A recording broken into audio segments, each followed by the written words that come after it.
के सुनावी और अही गीत के लिखले छे अखिलेश जाजी अपना कलम सा एकदम रच रच का। आओ सुनल जाओ कि सहवे कते के दुखदानी यो बाबा ओढ़रदानी सहव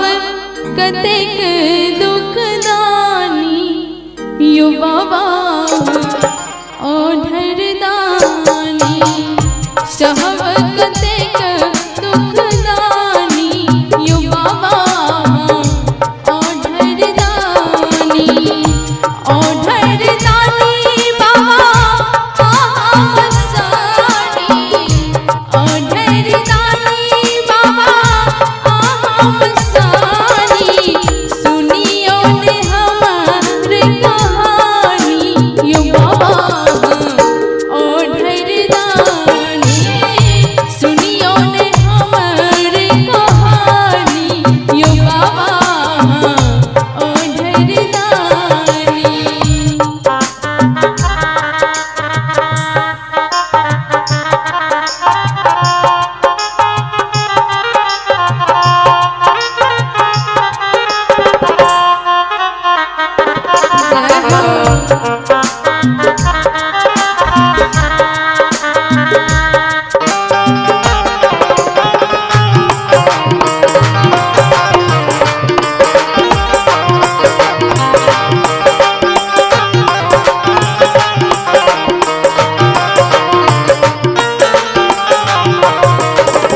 बस हाथ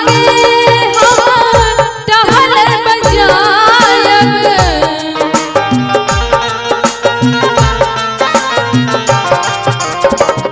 नित दिन भागग भोज लगायब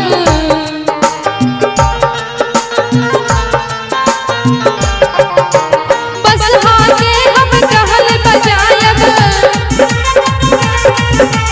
नित दिन भागत भोग लगायब बस हाके हम टहल बजायब नित दिन भागत भोग लगायब कहब कतेक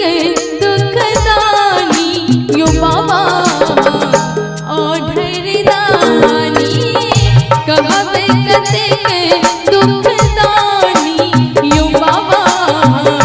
ओढ़रदानी।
आस दिन जी हम शरण महेशक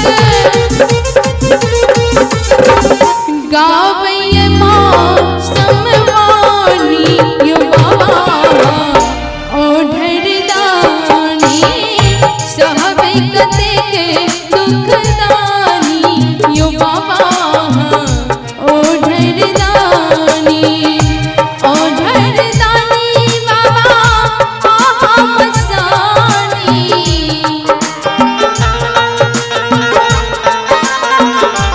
ओढ़र दानी बाबा आहा मस्तानी ओढ़र दानी बाबा आहा मस्तानी